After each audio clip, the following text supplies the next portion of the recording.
Hello everyone, we're going to talk today about one of my favorite topics, performing the Star-Spangled Banner. Over the weekend I had several friends send me links to a rather hilarious and unfortunate performance of the Star-Spangled Banner at a political rally.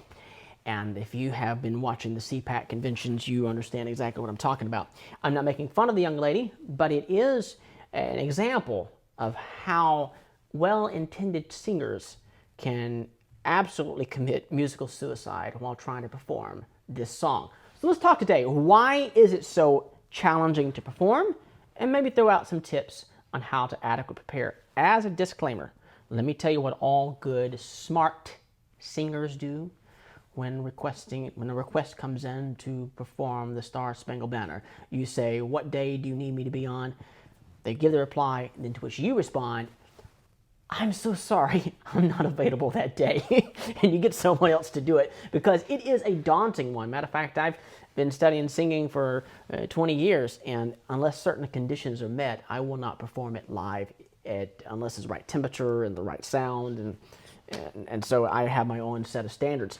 But if you have to perform it, let's prepare ourselves for why it is so difficult. There are three areas. Number one has to do with the intonation, 2, range/technique, and then 3, the style in which you're going to perform. So let's dive right in, and we're going to talk about the intonation, the challenge that most singers have, myself included.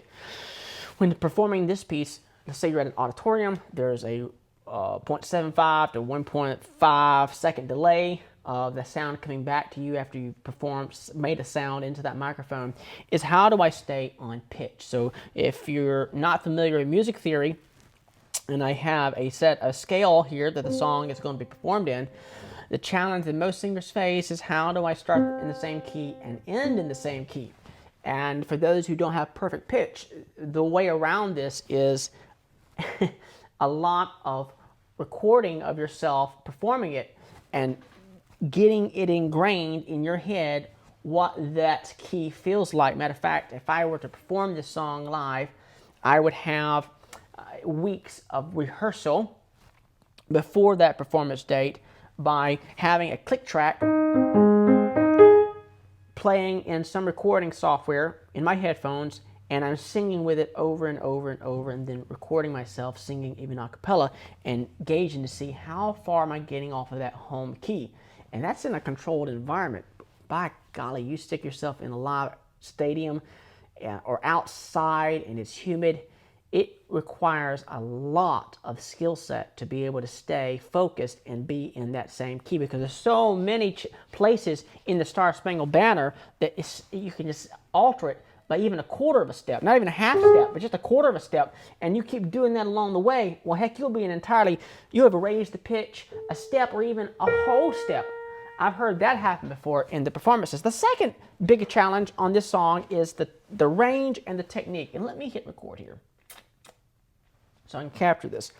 If I sing Happy Birthday, the song Happy Birthday has an octave range, or a range of 8 notes. And even that's just challenging when someone goes, all parties, everyone just backs off and lets the 1 or 2 persons that can sing hit that higher note, because you and I on a regular basis do not spend our days talking in wide ranges. Most of us have less than an octave range that we're speaking in, unless you're like me and you don't mind annoying your wife when you're in the grocery store, raising it to that mixed voice. And I've been known to do this. Hi, my name is Brandon. What's your name? Getting up there into that head voice. That is so important if you're going to execute a song with a wide range. I don't know how many times I've had singers say, I'm trying to sing the high notes, but I ask them to be able to speak it, and they can't. So if you don't have a working database of what it's like to produce these high pitches in a speaking context, in a singing context, it's even more challenging. Now let's talk about that range. And if I had a typical key of the Star-Spangled Banner is the key of A flat. And here's the range, A flat to A flat for Happy Birthday. This is the range for the Star-Spangled Banner.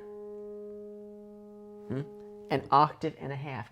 And that's just the base arrangement. If someone goes, the land of the free, and they jump, it's going to be 2 octaves wide.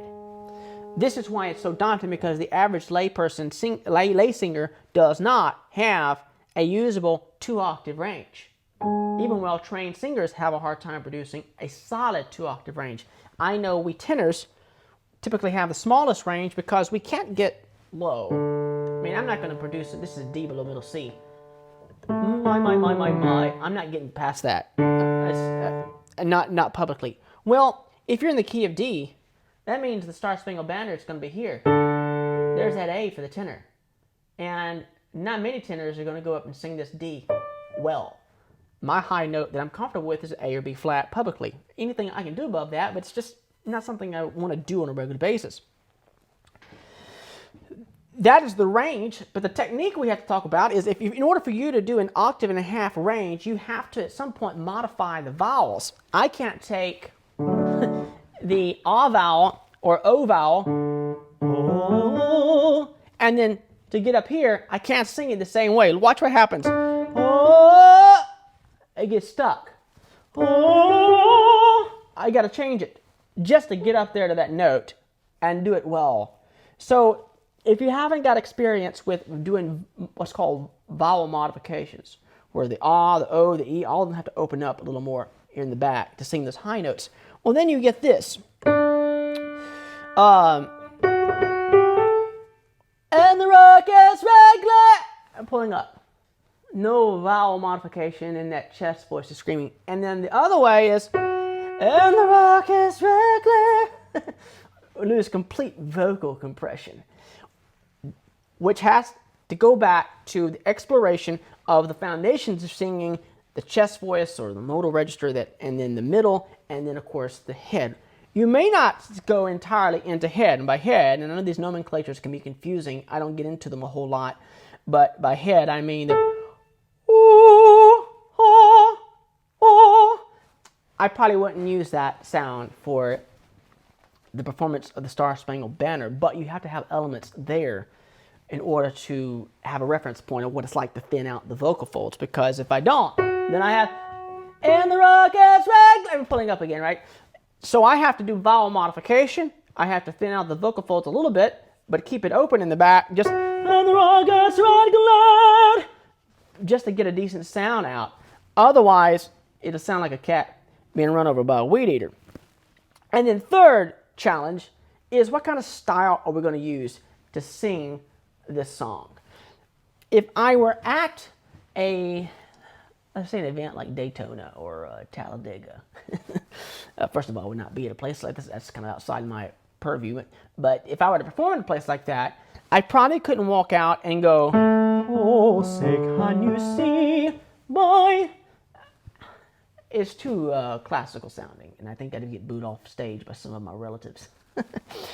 So we have to modify, once again, the vowel choice, because if I don't want to sing with that amount of openness as I would on a classical aria, then I've got to change to a little bit more pop sound, which is going to be a more blunt, flatter placement of the vowels, which means I sacrifice a little bit of the space on top.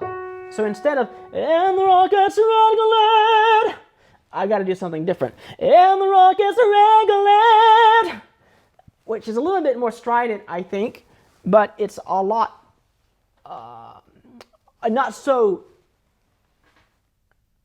it's not so operatic is the word I'm looking for, to match the people that I would be singing to. Tips. Here you go. A lot of warm-up the day of that you have to perform this song, and you need to have had 2 or 3 weeks prior to that performance of practicing this song on a regular basis. Matter of fact, all my young boy students and my adult students, we go through the Star-Spangled Banner probably once a week, once every 2 weeks at least.